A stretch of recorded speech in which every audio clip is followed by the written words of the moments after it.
আসসালামু আলাইকুম রহমতুল্লাহি বারকাতু। গাইস, আপনারা সবাই কেমন আছেন? আশা করি ভালো আছেন। তো আমি এখন আবাদপুকুর টু পার হইলে যে রাস্তাটা উঠছে, আবাদপুকুর দিয়ে ভিটি ছিলমাদার এই রোডটা আসলে এত পর্যাপ্ত পরিমাণ খারাপ করেছে রাস্তাটা। রাস্তার মধ্যে এরকমভাবে পানি জমে আছে।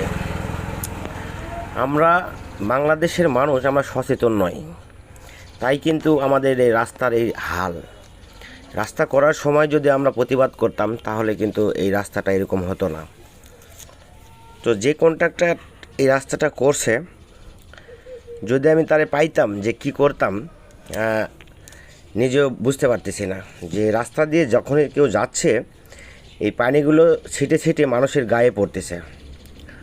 তো আমার এই ভিডিওটা যদি আপনাদের ভালো লাগে অবশ্যই লাইক কমেন্ট শেয়ার করবেন, আর এই ভিডিওটা বেশি বেশি শেয়ার করবেন। সবাই ভালো থাকবেন, সুস্থ থাকবেন। আসসালামু আলাইকুম রহমতুল্লাহি বারকাতুহু।